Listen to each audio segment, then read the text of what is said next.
The invasion of Terra was supposed to be the easiest conquest in the history of the Velcrin Empire, I mean. Seriously, what could possibly go wrong? We had studied these humans for exactly 3 cycles, mapped every major city, cataloged their primitive weapons, and determined that their most advanced military technology was roughly equivalent to what we used for children's toys back home. The plan was simple, elegant, foolproof. We would deploy our atmospheric processors, suffocate their major population centers, and claim the planet before their governments even finished arguing about who should respond first.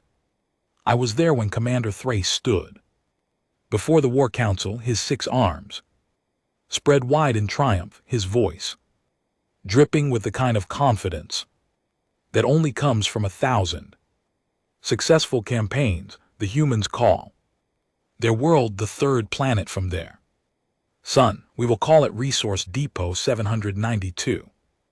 The operation will take 4 solar rotations, maybe 5 if we encounter unexpected resistance, but honestly, colleagues, I doubt we will encounter any resistance worth mentioning.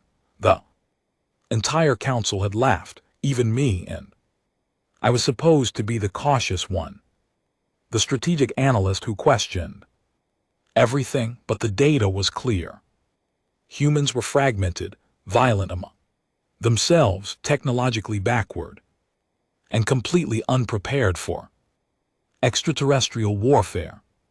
They still used combustion engines for the love of the cosmic void. Combustion engines, we had abandoned that technology before we even developed writing systems, so we came to Terra on a bright morning in what the humans called October, our fleet of 73 vessels descending through their atmosphere like dark clouds, blotting out their pathetic yellow sun.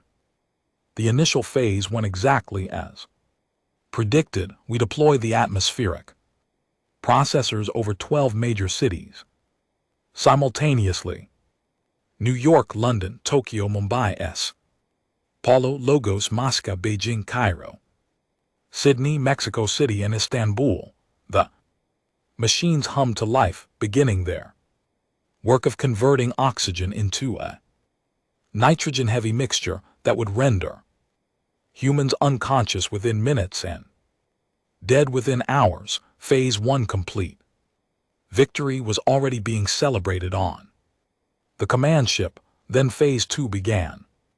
And that is when everything started going sideways in ways that still give me nightmares. The processors had been operating for approximately 17 minutes when the first anomaly occurred. Unit position over New York simply stopped functioning, not damaged, not destroyed, just stopped. The telemetry indicated it was receiving power. All systems were operational, but it had ceased converting the atmosphere. Commander Thrace barely noticed. Equipment malfunctions happen even with Velcrin technology. He ordered the backup unit deployed. The backup unit activated, ran for exactly 90 seconds. And then it stopped too. What is happening down there? Thrace demanded, his primary arm slamming against the command console. I pulled up the visual feeds from the surface. What I saw made absolutely no sense. There was a human, just one single human, standing on top of a tall building near the processor. He was holding something small in his hands, pointing it at our machine. The equipment in his hands looked absurdly primitive, like he had assembled it from spare parts found in a recycling center. Sir, there appears to be a human interfacing with the processor. I reported. Interfacing? How? Our systems are quantum encrypted with 17-layer security protocols. No primitive species should even be able to detect our operational frequencies, let alone interfere with them. I watched the human work. He was young, maybe in his mid-20s by their reckoning, wearing torn clothing and a jacket, covered in colorful designs. His hair was an unnatural shade of blue, and he had metal rings piercing his face in several locations. He looked like the least threatening thing I had ever seen. But whatever device he was holding, it was definitely affecting our processor. Deploy security drones, Thrace ordered. Eliminate the interference. 6 combat drones descended on the human's position. They were designed to handle military threats, equipped with plasma weapons that could vaporize armored vehicles. 1 human with a homemade gadget should have been eliminated in microseconds. Should have been. The human saw the drones coming. He did not run. He did not hide. He looked up, smiled this strain expression that showed his teeth, and pressed something on his device. Every single drone simultaneously fell from the sky like stones, crashing into the street below. Their power cores had been completely drained, shut down remotely by whatever impossible technology this human was wielding. That is not possible, Thrace whispered. That is absolutely not possible. But it was happening, and it was not just happening in New York. Reports started flooding in from all 12 deployment sites. Humans were interfering with our processors, not military forces, not organized resistance, just random individual humans showing up with improvised equipment and shutting down our invasion technology as casually as one might turn off a light. In London, a woman with bright green hair and more tattoos than bare skin was broadcasting some kind of override signal that turned our drones against each other. In Tokyo, an elderly man in traditional robes was using a modified communication device to corrupt our command frequencies. In Mumbai, a teenage girl with a laptop held together with adhesive tape was rewriting our processor's operational code in real time. How are they doing this? I asked, not really expecting an answer. We studied them. They barely understand quantum mechanics. They have not even achieved fusion power yet. How are they hacking Velcrin military technology?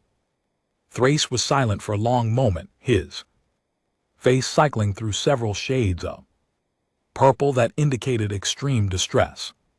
Send down ground forces, full combat teams to each location. I want those humans captured and their devices destroyed immediately. The ground teams deployed, 300 of our finest warriors equipped with personal shields, plasma rifles, and armor that could withstand direct missile strikes. They should have swept through human resistance like wind through grass. They lasted approximately 4 minutes before the first distress calls started coming in. Team 7 reporting, our shields are not functioning. Repeat, personal shields are completely non-responsive. We are taking heavy fire from human projectile weapons, requesting immediate extraction. Team 3 here, our rifles have been disabled, some kind of electromagnetic interference. The humans are using our own plasma grenades against us. How did they get our grenades? Team 11, we are under attack by our own security drones. The humans have turned them. They are firing on us. We need support now. I watched the chaos unfold across 12 different video feeds simultaneously. The humans were not just defending themselves, they were actively using our technology against us. That human in New York, the one with blue hair, had somehow reprogrammed an entire squad of combat drones to protect him. He was standing in the middle of the street, surrounded by our own machines, using them to attack our ground forces while he calmly continued disrupting the atmospheric processor. In London, the tattooed woman had hijacked 3 of our transport vehicles and was using them to evacuate human civilians from the affected zones. In Tokyo, the elderly man had taken control of one of our heavy weapons platforms and was systematically destroying the remaining functional drones in his sector. The teenage girl in Mumbai had accessed our fleet-wide communication system and was broadcasting human music across all military channels, making coordination nearly impossible. It was a complete disaster, and it had taken less than an hour to pull back all ground forces. Thrace finally ordered, his voice hollow, retreat to the ships. We need to reassess our approach. Sir, if we retreat now, we lose all tactical advantage, I argued. The humans will have time to organize a proper defense. They have already organized a defense. Analyst, have you not been watching? Individual humans with improvised equipment are defeating our military technology. If we stay down there any longer, we will lose more than tactical advantage. We will lose soldiers. He was right, of course. The ground teams retreated, carrying their wounded and their damaged pride back to the ships. We regrouped in orbit, staring down at the planet that was supposed to be an easy conquest, trying to comprehend what had just happened. Run a full analysis, Thrace ordered. I want to know how they did this. I want to know how primitive humans with primitive technology managed to hack systems that took our best engineers 3 centuries to develop. I spent the next 6 hours analyzing every piece of data we had collected. The video feeds, the telemetry, the communication intercepts, everything, and slowly, horrifyingly, I began to understand what we were facing. The humans had not hacked our systems through superior technology. They had hacked them through superior creativity. Our systems were built on logic, on predictable quantum algorithms, on encryption that assumed any attacker would approach the problem from a foundation of advanced scientific understanding. But these humans did not approach problems that way. They approached them sideways, through angles we had never considered, using intuitive leaps and creative solutions that our logical systems simply were not designed to defend against. That device the blue-haired human was using, it was not advanced technology.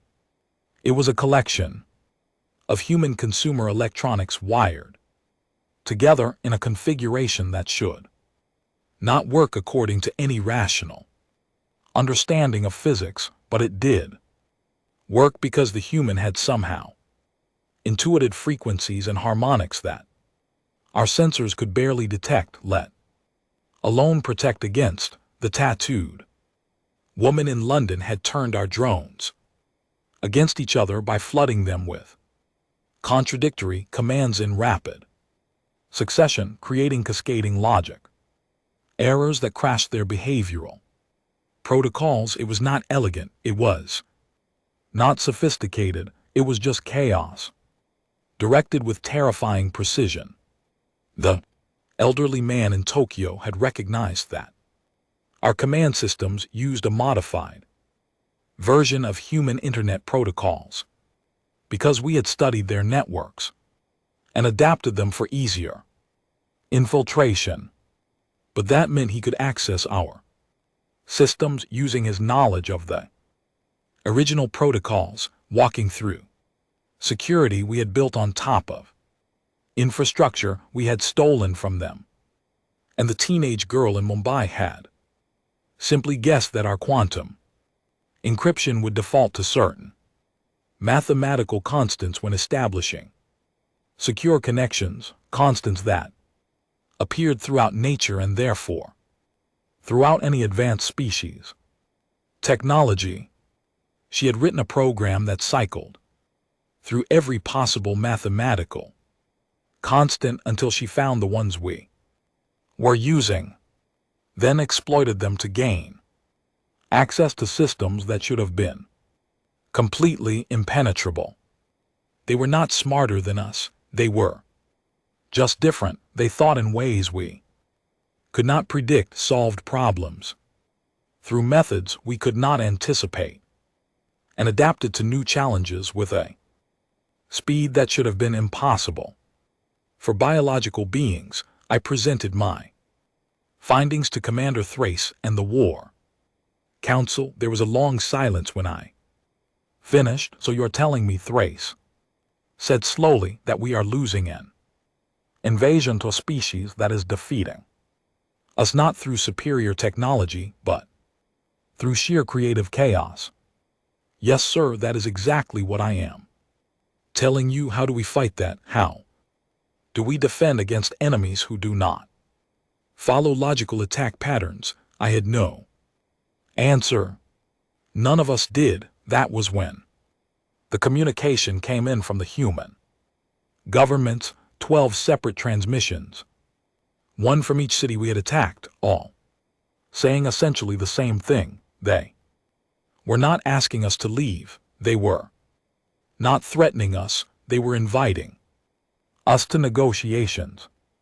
They want to talk. Thrace seemed genuinely confused. We just tried to exterminate them, and they want to talk.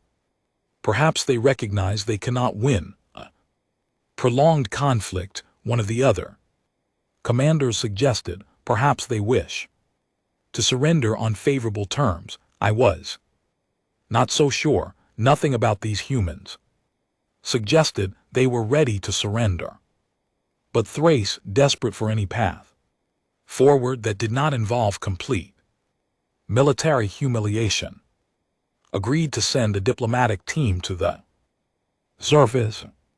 I was part of that team. Lucky me, we landed in what the humans called Geneva, in a building they used for international negotiations.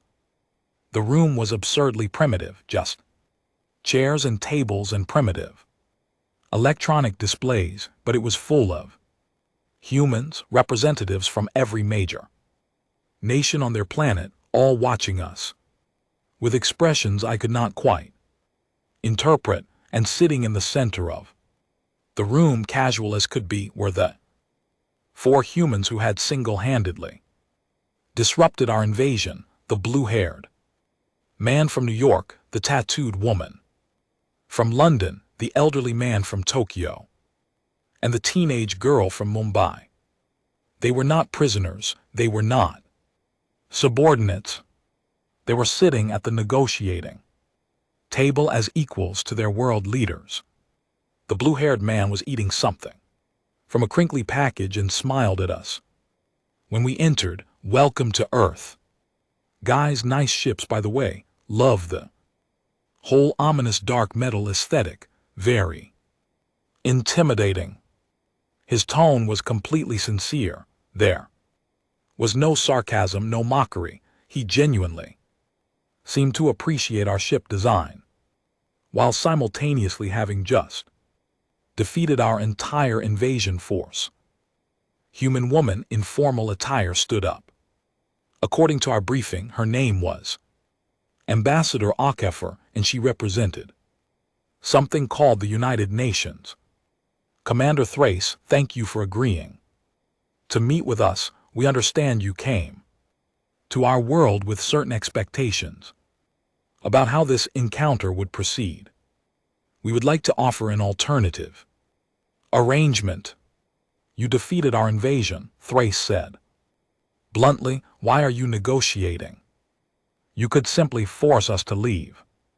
Ambassador HFY smiled. "Because forcing you to leave would not solve the Underlying problem, you came here because you saw us as weak, as easy targets. If we just drive you away, you will report back to your empire that humans are hostile, and eventually you will return with a larger force. We would prefer to find a solution that benefits everyone. What kind of solution? I asked, genuinely curious, despite the absurdity of the situation. The elderly man from Tokyo spoke, his voice gentle but firm. You have technology we do not possess, faster than light travel, advanced materials, medical knowledge beyond our current capabilities.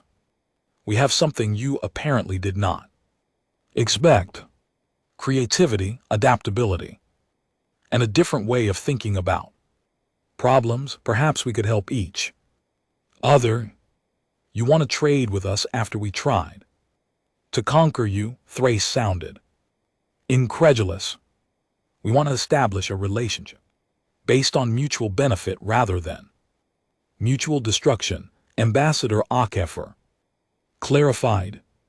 Your invasion failed because you underestimated us, but that underestimation goes both ways. We see potential for cooperation that neither of our peoples have considered.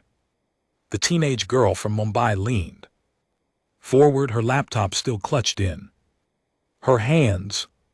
Plus, honestly, your systems are kind of a mess. No offense, but your security architecture has like a dozen major vulnerabilities we spotted in the first hour.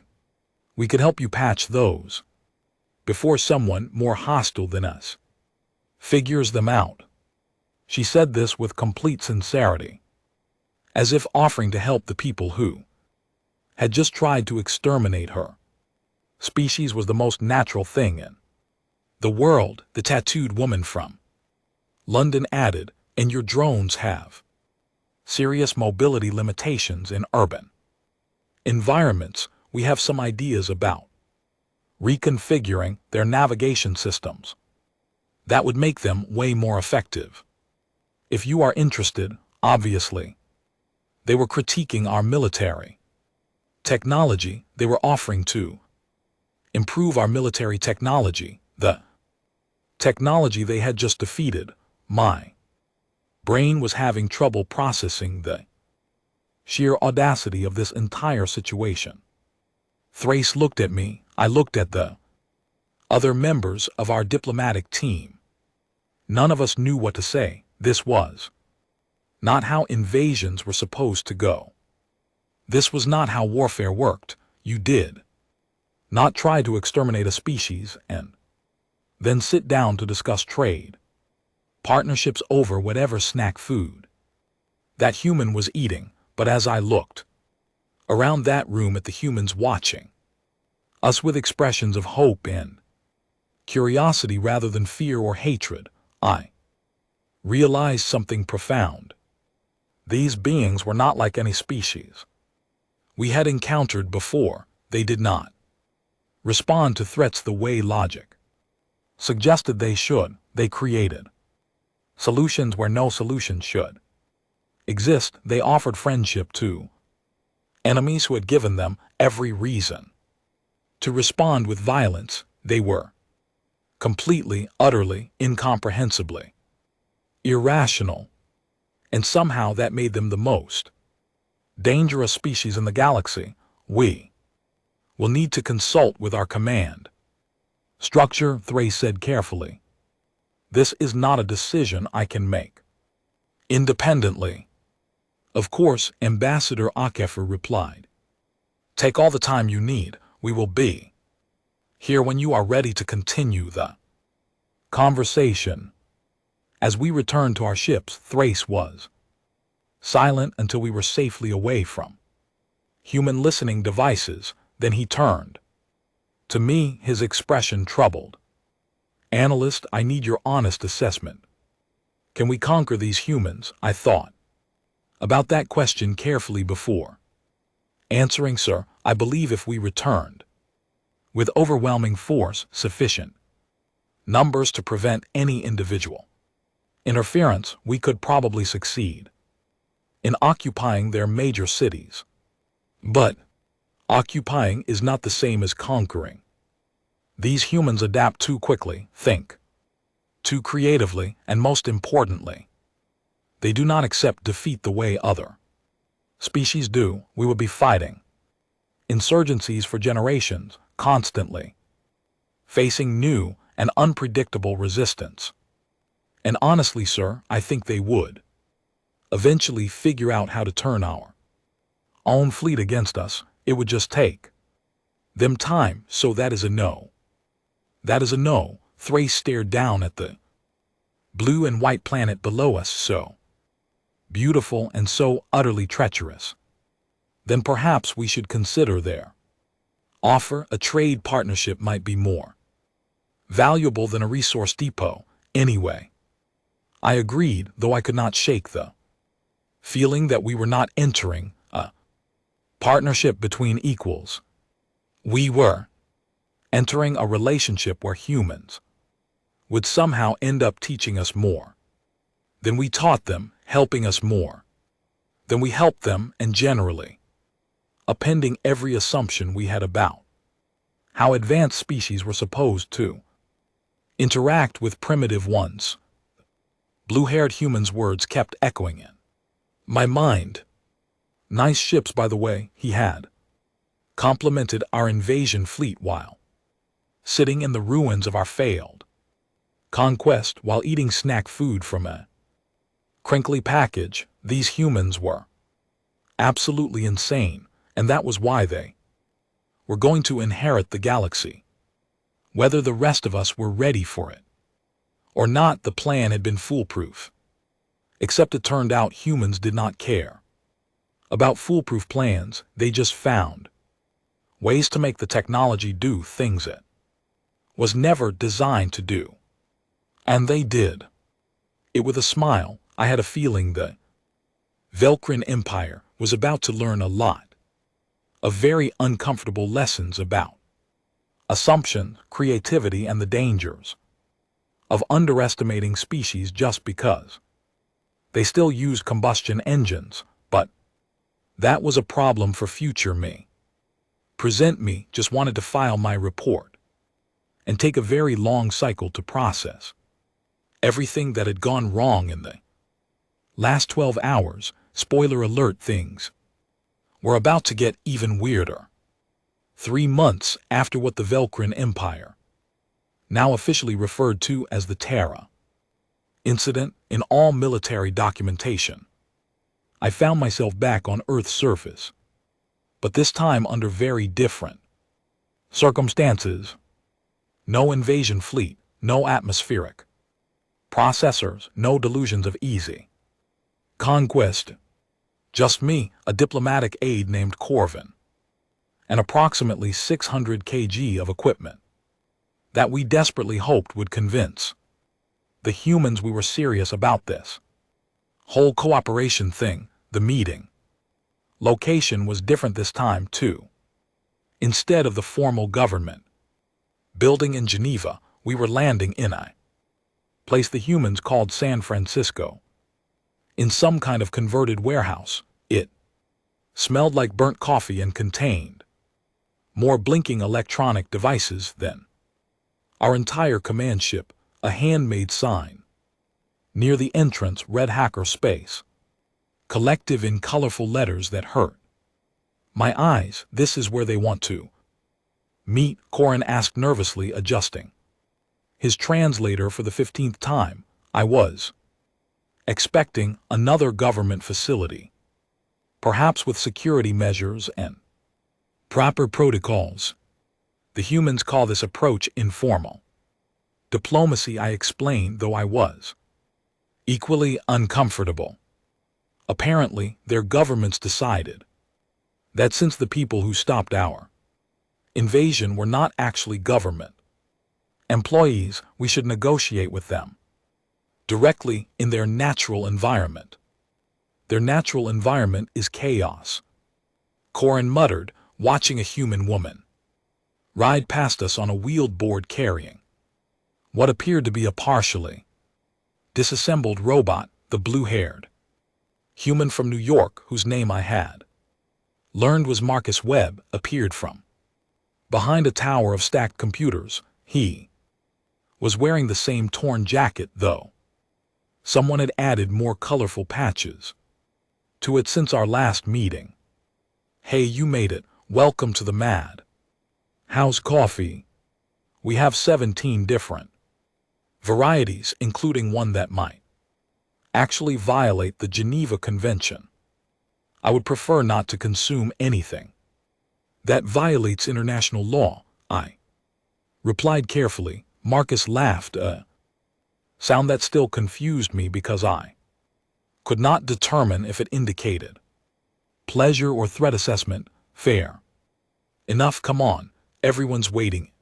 The main space. Oh, and watch out for the robot dog. It is mostly friendly, but it has boundary issues."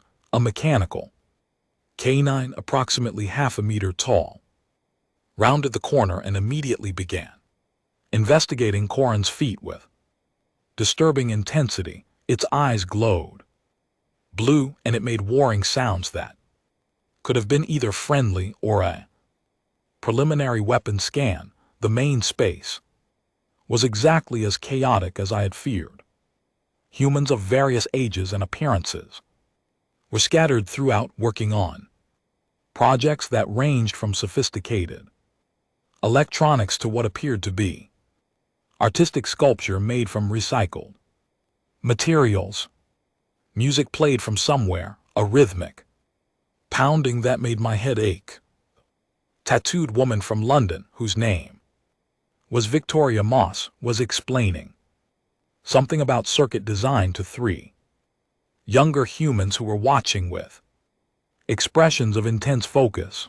The elderly gentleman from Tokyo, Professor Kenji Tanaka, was having tea in one corner with what looked like a completely disassembled hover drone, its components spread across the table like a mechanical autopsy.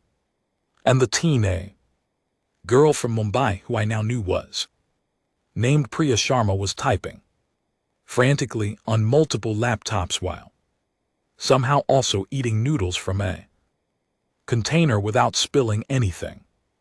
"Welcome to organized chaos," Victoria said, looking up from her circuit board.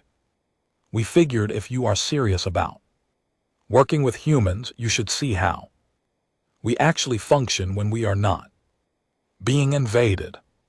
Professor Tanaka gestured to some chairs that did not match each other. "Anything else in the room? Please sit. We have much to discuss, but first I believe you brought something for us to examine."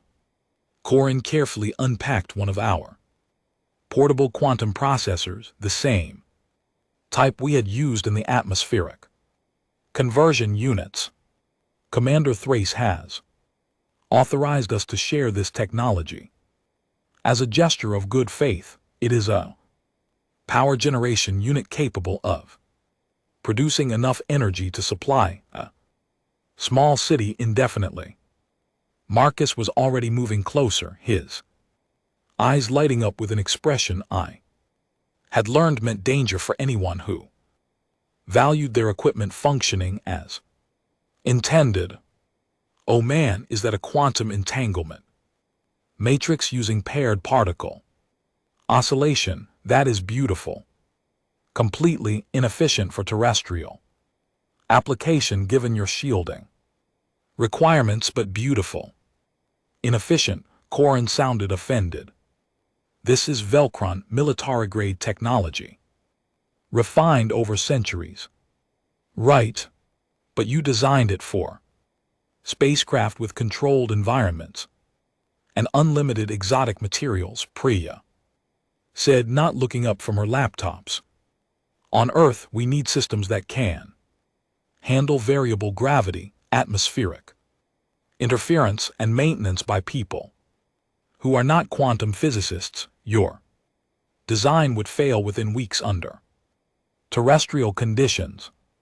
That is impossible. This unit has functioned perfectly for decades in multiple environments, in space environments or controlled planetary installations. Professor Tanaka said gently, Miss Sharma is correct. The harmonic resonance required for stable quantum entanglement would be disrupted by Earth's magnetic field within approximately 19 days, perhaps sooner depending on solar activity.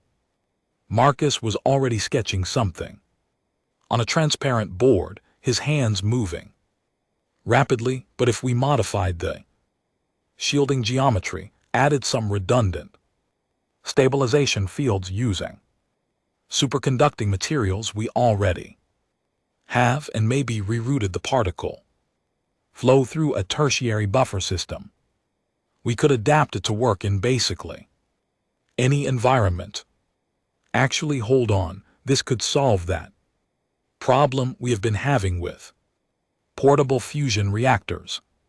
You have portable fusion reactors? I asked, confused. Our intelligence indicated you had not achieved sustainable fusion yet. We have not, Victoria said cheerfully, but that has not stopped Marcus from building 3 prototypes that almost work. The last one only had a minor meltdown that destroyed his entire garage.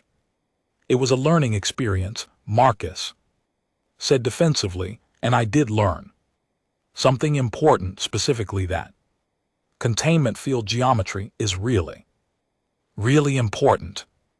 This was exactly the kind of conversation I had been dreading.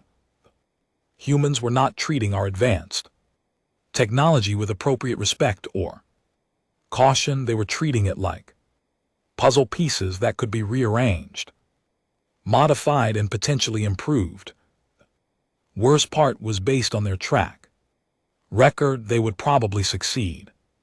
Over the next 4 hours, we watched as the 4 humans who had defeated our invasion completely disassembled the quantum processor, discussed its components with a mixture of admiration and criticism, and began sketching out modifications that theoretically should not work but probably would, because humans apparently operated on a different set of physical laws than the rest of the universe.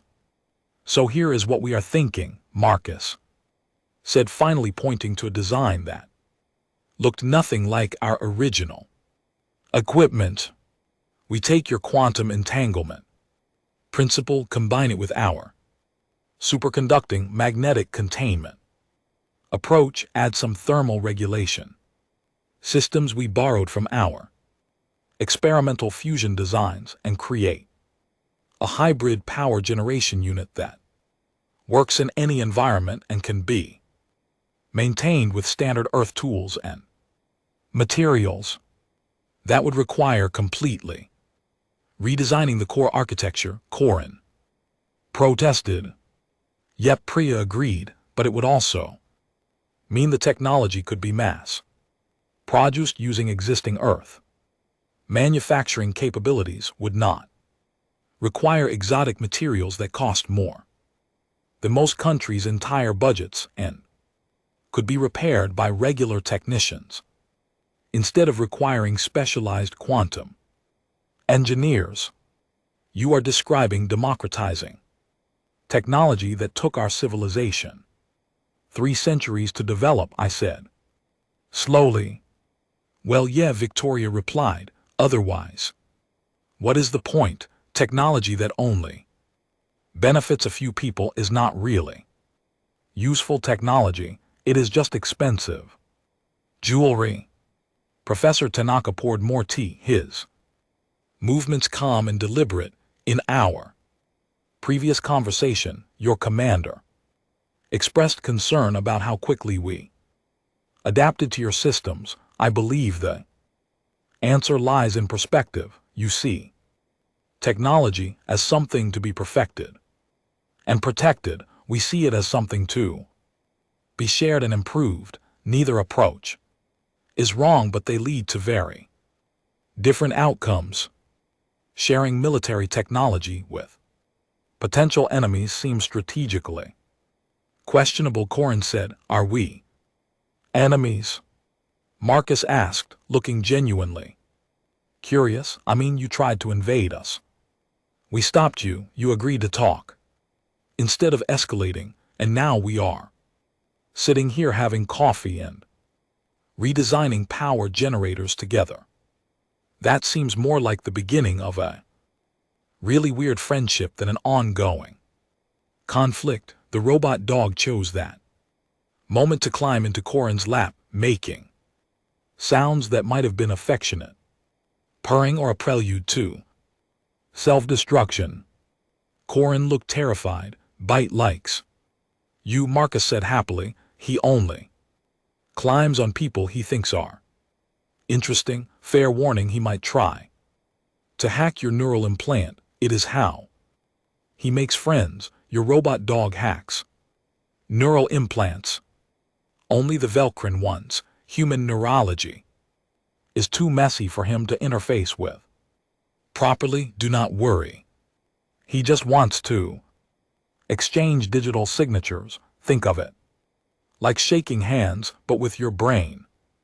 This was my life now, explaining to my superiors why I had allowed a mechanical dog to establish a digital handshake protocol with my colleague's neural implant while discussing how to mass Rogers technology that had been classified as secret for 3 centuries. The next few weeks established a pattern that was simultaneously frustrating and fascinating. The Velcrin Empire sent technology. The humans examined it, found ways to improve it that should not work but did, and then proposed applications we had never considered.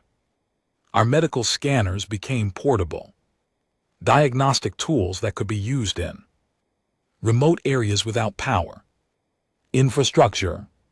Our communication systems were modified to work through Earth's atmosphere without requiring orbital relay stations. Our materials fabrication techniques were combined with human additive manufacturing to create construction methods that were both more efficient and more sustainable. And through it all, the 4 humans who had stopped our invasion became something like ambassadors between our peoples.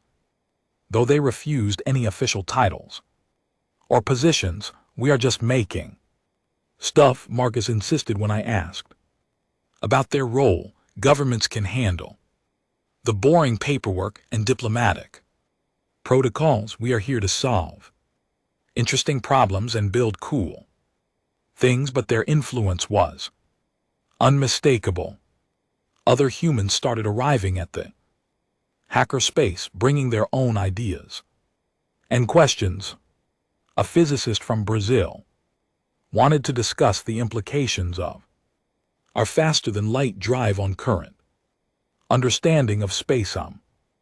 A doctor from Kenya was interested in adapting our medical technology for treating diseases that still plagued Earth. A group of students from Indonesia had questions about sustainable agriculture using Velcron hydroponic systems. The warehouse became a strange hybrid of cultures and technologies, humans and Velcrons, working side by side on projects that ranged from practical to purely theoretical. Someone had even started a betting pool on how long it would take before a major disaster occurred, though personally, I thought the fact that we had gone 3 weeks without any explosions was already a minor miracle. Then came the morning when everything changed.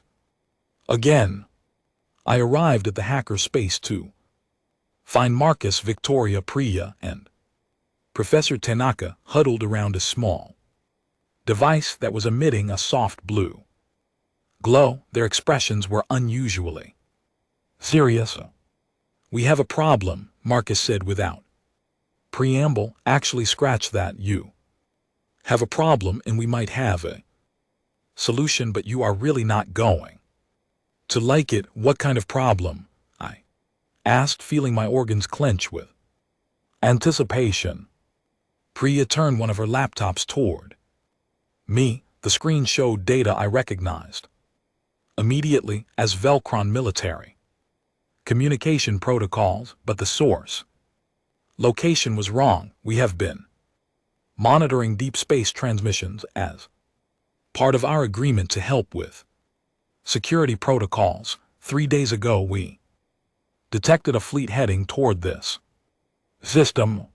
Not different signature entirely, but using technology that is definitely not from Earth. The Gene Collective, I said, my voice flat. They are a hostile species. From the neighboring spiral arm, we have been at war with them for over a century. Well, they are going to be here in about 6 weeks, Victoria said grimly, and based on the fleet composition we are seeing, they are not planning a friendly visit.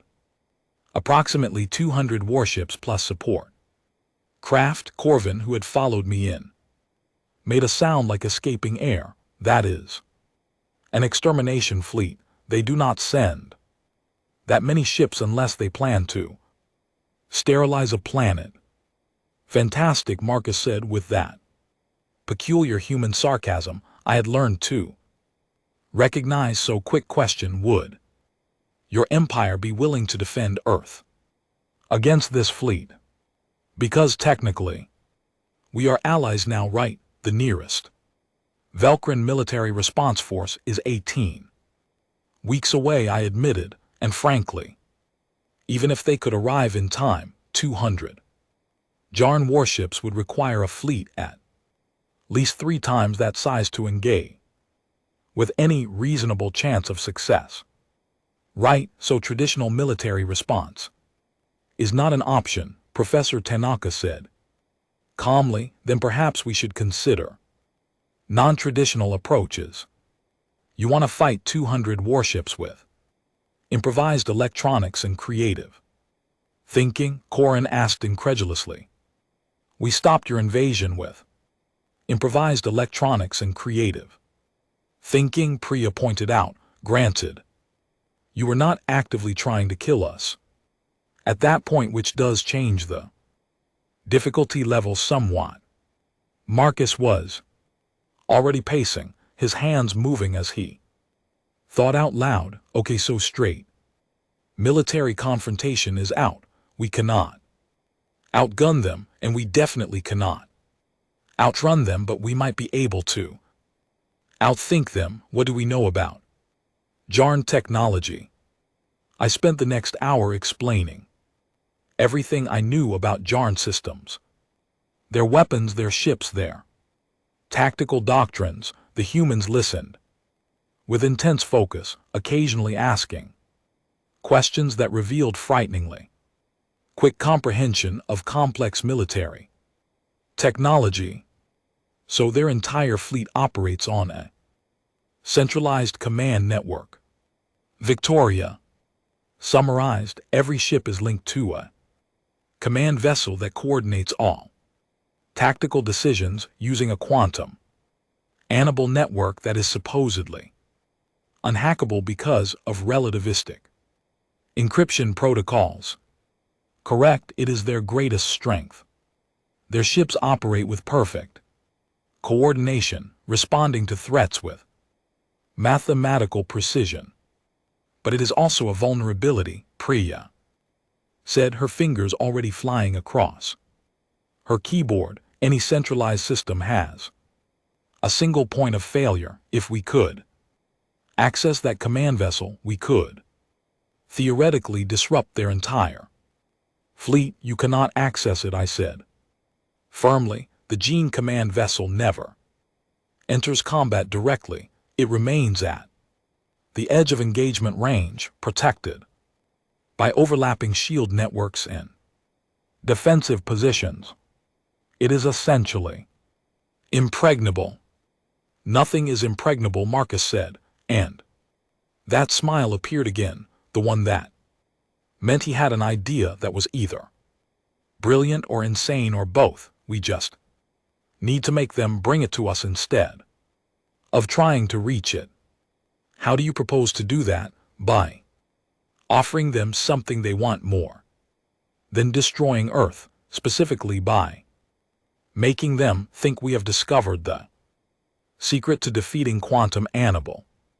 Encryption, we broadcast a signal claiming we have cracked their command network. They rush in to eliminate the threat before we can share the information, and when their command vessel gets close enough, we actually do crack their network. That plan has approximately 17 critical points of failure. Corvin said 18. Actually, Professor Tanaka corrected gently, but the alternative is allowing Earth to be exterminated, so perhaps it is worth attempting the improbable.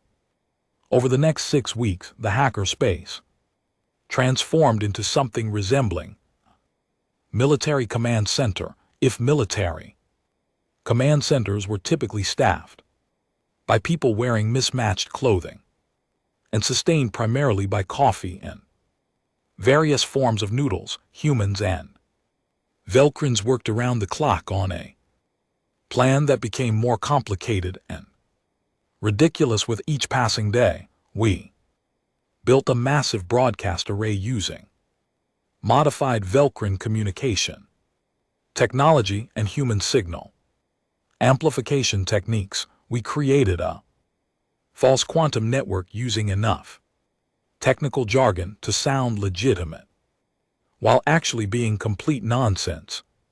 We prepared systems within systems, traps within traps, and enough redundant backup plans that even I lost track of which contingency was for which disaster scenario. And when the Gene fleet arrived precisely on schedule, we activated our insane plan. The broadcast went out claiming that Earth scientists had discovered a critical vulnerability in JAR command networks and were prepared to share this information with all species currently at war with the Jarn Collective. The response was immediate and predictable. The Jarn fleet altered course directly toward Earth, and more importantly, their command vessel moved into high orbit to personally oversee the elimination of this threat. They took the bait, Marcus said, watching the displays with satisfaction. Now comes the hard part. The Gene command vessel was exactly as formidable as I had described, shields that could withstand sustained plasma bombardment, point defense systems that could track and destroy thousands of incoming missiles, and enough firepower to level continents. But it had one weakness the Gene had never considered important. Their command vessel was designed to coordinate hundreds of ships simultaneously, which meant it had to broadcast constantly on multiple quantum channels, and broadcasting meant we could analyze their signals, study their protocols, find patterns in their encryption methods. Priya had spent 6 weeks preparing for this moment. Her laptops were now connected to enough processing power to simulate weather patterns for the entire planet. All of it focused on a single task: finding a mathematical backdoor into the Jarn command network. Got it, she said simply, after 3 hours of watching data stream pass faster than my eyes could follow. Their encryption uses prime factorization based on quantum state collapse timing. It is elegant, actually. The encryption key changes based on measurements of quantum particles at precise intervals, making it theoretically impossible to predict, but they are transmitting so much data that we can map the pattern of change itself. Give me 5 minutes and I can inject arbitrary commands into their network. Do it, Marcus said. What happened next would be recorded in both human and Velkran history archives, though I suspect our versions of events would differ significantly in tone. The Gene fleet, operating with machine precision, under centralized command, suddenly received new orders, orders that told them their weapon systems were malfunctioning, orders that informed them their shields were compromised, orders that suggested their fellow ships were infected with some kind of digital plague and should be avoided. Within minutes, the Jarn fleet had stopped coordinating entirely. Ships were breaking formation, moving erratically, some even beginning to target each other. In confusion, the command vessel, desperately trying to reestablish control, only made things worse as Priya fed it increasingly contradictory information. They are trying to shut down the network, she reported, switching to manual control for individual vessels. Do not let them, Marcus said. Victoria. Activate Phase 2. Victoria's modifications to the Gene communication systems went live. Suddenly, every Gene ship was not just receiving confusing orders from their command vessel, they were receiving perfect imitations of their command vessel from 600 different sources, all broadcasting simultaneously. The Gene could not shut down their network without losing all coordination. But keeping it active meant drowning in contradictory information. They are retreating, I said, watching the displays in disbelief. The entire fleet is breaking off and retreating.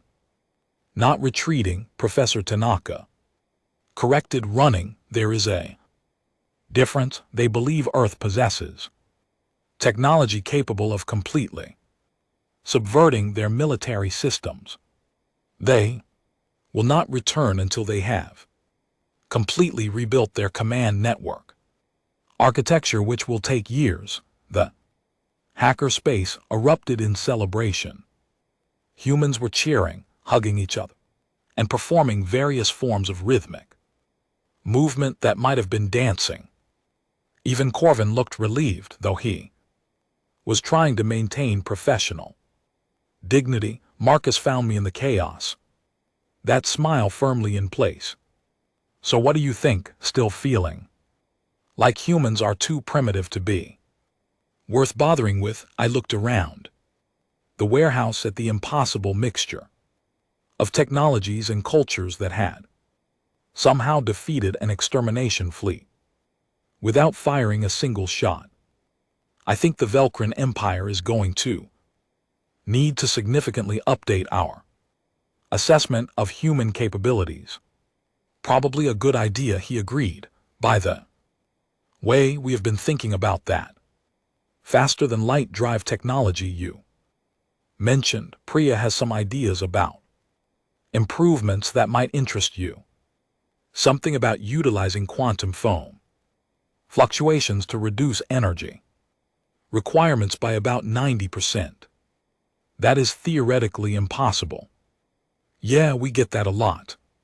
6 months after our first failed invasion of Earth, I submitted my final report to Commander Thrace and the Velcrin High Council. The report was lengthy, detailed, and concluded with a recommendation that would change the trajectory of both our species. We should not conquer humanity. We should learn from them, their approach to problem solving, their creative adaptability, their willingness to share knowledge, even with former enemies.